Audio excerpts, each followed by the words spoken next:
some of the guys spent so much time training that they have no social skills, no ability to talk at all. They do interviews, they say the exact same thing as everyone else, which happens in MMA too.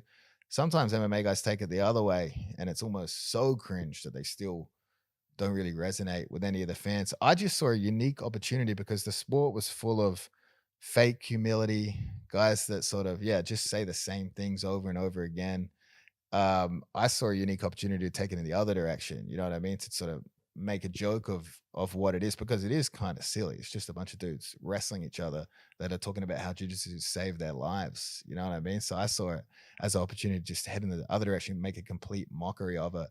And across cultural barriers, some of the Brazilians don't really find that funny whatsoever.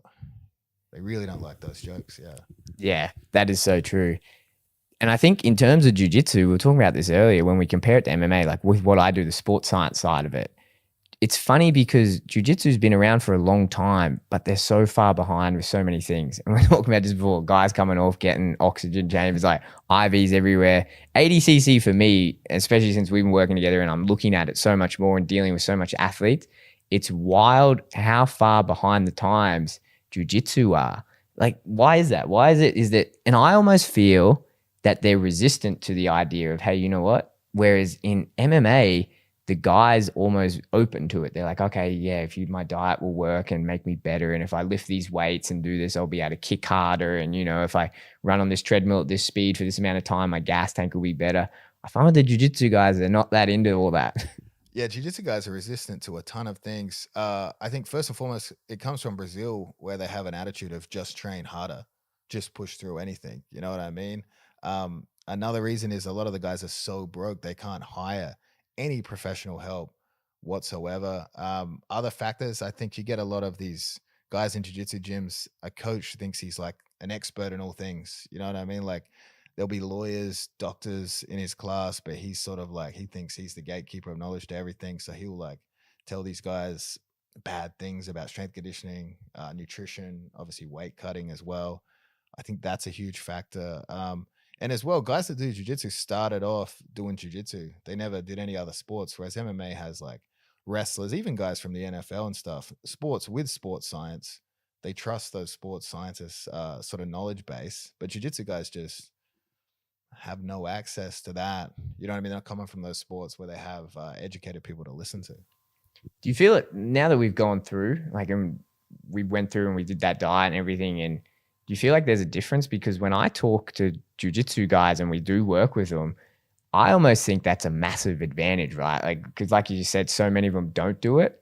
And in MMA, it's almost seems that everyone's doing it, where the advantage you're going to get over the next guy, because you know that they're ticking all the boxes. So it's like, man, you got to do it just so you can work hard in the gym and get better than that guy. Whereas for the BJJ guys and other combat sports who aren't as in tune with it, I almost say to them, like, man, like you can get a leg up on them by just doing this. And all you have to do is lift weights a few times, eat the right meals, and then run on the treadmill a couple of times. Oh, for sure. I mean, even basic things like hydration, like getting the right hydration if you're going to be training multiple times a day, like getting the electrolytes in, that alone is huge, let alone the benefits of like the protein timing and stuff we did. And like, again, jujitsu guys aren't like wrestlers or MMA guys. I would say objectively, those guys are not lazy.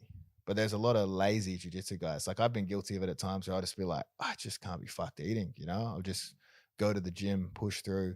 But either I end up training light to avoid pushing myself too hard, or I try to push myself too hard and as a result end up sick, staff, or just training terribly. Run down. What was it like at ADCC this year, especially around the weight cutting?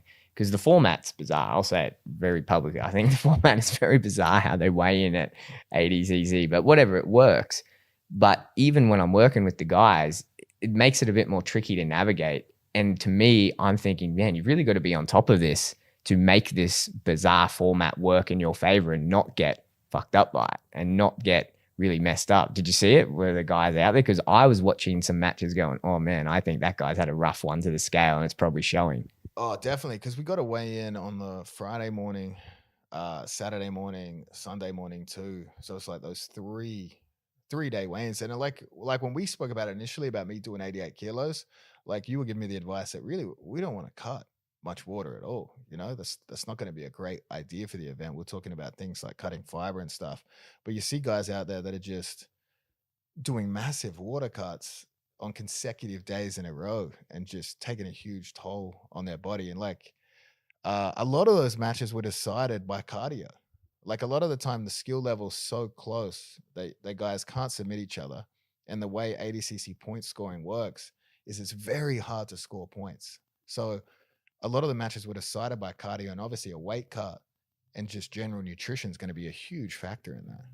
Yeah, I even remember back when I was competing a lot, it was a bizarre thing because not that you were expected to cut weight, but there wasn't really, if you did it, any negative, or no one would really come up to you and be like, hey man, like you got absolutely smashed. And it was probably because of the weight cut. It was always, hey man, you got absolutely smashed. We got to work on this in the gym. We just wouldn't talk about it. And it was like, oh yeah, okay. Like it wasn't that, I didn't have the right technique with this choke or whatever. I got to go work on that. Let's ignore the fact that I haven't eaten a carb in 6 weeks and I was in a bathtub for 4 hours before I got here and haven't looked at fluid for 24 hours. It's absolutely crazy, but that's almost like the culture at a lot of gyms now, isn't it? Oh, for sure. Like guys will just be doing bizarre things, like you ask them, where did you learn to do this? And they'll name like another jiu-jitsu guy. And you're like, well, that's not just because he's good at jiu-jitsu doesn't mean he's qualified to help you in these areas. And even jiu-jitsu guys in terms of cardio, they don't want to do extra cardio. It's like they think jiu-jitsu is so unique in that sense that they refuse to do anything outside. And I think you saw a lot of the guys that did extra cardio and took more professional steps actually perform much better at ADCC. Yeah, that's a good point. And I noticed that when I got into high level MMA working with guys is a lot of people made the mistake of thinking, oh, this guy's exceptionally good at MMA, so he must be doing everything right.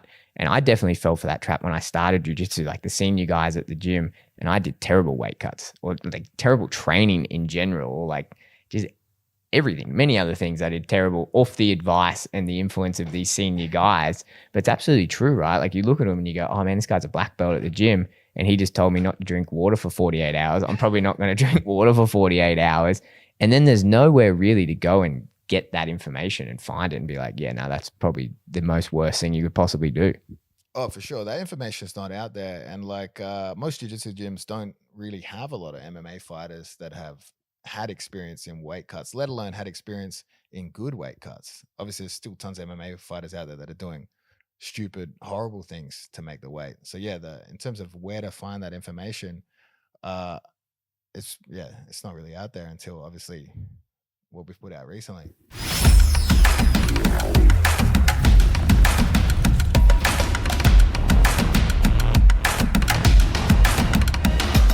This is point 2. We're calling an octopus guard.